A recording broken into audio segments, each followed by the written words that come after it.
Blog চ্যানেলে আরও একটি নতুন ব্লগে তোমাদের সকলকে স্বাগত জানাই। এখন বাজে সকাল 10:30 আর এখন থেকে আমি আমার ভিডিওটা স্টার্ট করছি।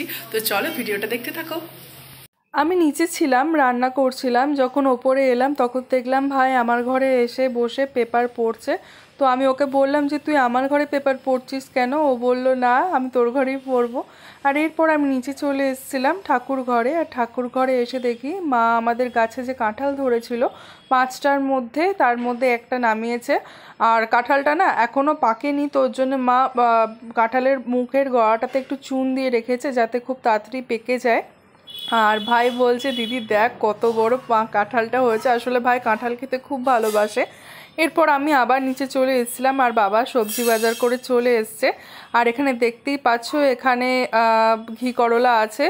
তো আজকে ভাবছি ঘি করলা দিয়ে মুগের ডাল করব। এর জন্য মুগের ডালটাকে কি করেছি, প্রথমে কাঠখোলায় ভালো করে ভেজে নিয়েছি লালচে লালচে করে। আর তারপর ভালো করে ধুয়ে নিয়ে প্রেসার কুকারের মধ্যে সিটি দিয়ে দিয়েছিলাম। আর তারপর ফোড়ন টোড়ন দিয়ে ডালটাকে বসিয়ে দিয়েছিলাম। আর এখানে দেখতে পাচ্ছ ঘি করলাগুলোও ভাজা হয়ে গেছিলো অনেক আগে থেকে, এটা মাই ভেজে রেখেছিল।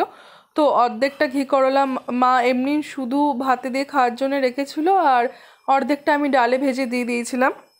তো এই ঘি করলা দিয়ে তোমরা ডাল কেউ করে দেখতে পারো, খেতে অসম্ভব সুন্দর লাগে। আমার তো খুব ভাল লাগে, বিশেষ করে যে কোনো প্রকারের ডালই আমার খুব ভাল লাগে। তো এরপর আমি রেডি হয়ে বেরিয়ে পড়েছিলাম। আর সামনের বাড়ি থেকে ডাক ছিল, আসলে ওদের বাড়ির যে রথটা এতদিন মামার বাড়িতে ছিল তো সেটাই নিয়ে এসছে, তো সেটাই দেখার জন্য ডাক ছিল। তো এরপর সেটা দেখার পর ঠাকুরকে প্রণাম করার পর আমি পৌঁছে গেছিলাম পড়তে, কারণ আমার ওই দিন দুপুরবেলায় পড়া ছিল। তো দেখতেই পাচ্ছ আমি চলে গেছি। আর এখানে আমাদের ইংলিশ ক্লাস চলছিল, তো সেটাই কিছুক্ষণ ক্লাস করার পর তারপরে আমাদের আরও একটা ক্লাস ছিল, তো সেটা ক্লাসটা করব বলে অপেক্ষা করছিলাম।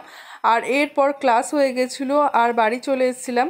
বাড়ি এসে দেখি যে মা আমাকে বলছে যে এখন তো শ্রাবণ মাস, আর শ্রাবণ মাসে সবুজ রঙের কাঁচের চুড়ি অনেকের পরে, তো তুই পরবি? তো আমি বললাম যে মা আমি তো পরবো না, কিন্তু আমার কাছে কাঁচের চুড়ি আছে যেটা ছোটো মামা দিয়ে গেছিলো, সেই চুড়িগুলো আছে।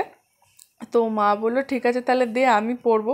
তো ওর জন্যই মাকে দিয়েছি। আর মা না পরতে পারছে না, মা ভয় পাচ্ছে, কারণ মা বলে কাঁচের চুড়িতে মানে যদি পরতে পরতে হঠাৎ করে কেটে যায় কোনো জায়গা তো প্রচুর রক্ত বেরোয়, ফাইনভাবে কেটে যায়, তো আসলে কাঁচের চুড়িগুলো খুব ধার হয়। তো ওর জন্যেই মা বললো বাবাকে পরিয়ে দিতে। তো আমি পুরো মুমেন্টটা ক্যাপচার করছিলাম। আর ভাই এই মুমেন্টে ছিল না, ভাই এই মুমেন্টে পাশের রুমে ছিল। আর এখানে এই যে দেখতে পাচ্ছ মা বাবাকে কাঁচের চুড়ি এক হাতে পরিয়ে দিয়েছে আর এক হাতে মা পরার চেষ্টা করছে। আসলে মা 3-4টে পড়েছিল, মা বলে আরও 2টো পড়লে ভালো হতো, তো সেটাই আমি একটু ক্যাপচার করছিলাম। আর দেখতেই পাচ্ছ খুব ভালো লাগছে। আসলে মা বলছে গোটা শ্রাবণ মাস জুড়ে কাঁচের চুড়ি পরতে হয়, বিশেষ করে সবুজ রঙের কাঁচের চুড়ি, সবুজ রঙের ওড়না চুড়িদার অনেকেই নাকি পরে। তো মাকে আমি বললাম যে তোমার চুড়ি পরা হয়ে গেছে, তুমি হাতগুলো দেখাও কত সুন্দর লাগছে দেখতে। মা বললে হ্যাঁ আমার তো খুব ভালো লাগছে। তো এই যে এই বক্সটা ছিল, এই বক্সটা থেকে কিছুটা চুড়ি মাকে দিয়েছি পরতে। আর এখনও দেখতে পাচ্ছ অনেকগুলোই চুড়ি আছে, তো এগুলোও চাইলে পরা যেতেই পারে। কিন্তু মা আমাকে বলছিল পরতে, কিন্তু আমার না চুড়ি খুব একটা পরতে ভালো লাগে না, তো তার জন্যই থাক এখানে রেখে দিলাম, আবার যখন মা দরকার লাগবে মা পরবে। আর এরপর ওই দিন সন্ধেবেলায় খেয়েছিলাম লিট্টি। তো এরকম মিনি ভ্লগ দেখতে হলে বা এরকম ডেলি ভ্লগ দেখতে হলে চ্যানেলটাকে সাবস্ক্রাইব করো। মিনি ভ্লগও আমি অলরেডি আমাদের চ্যানেলে আপলোড করেছি, আর বড় ভ্লগ আপলোড করলাম। তো আজকের মতো বাই।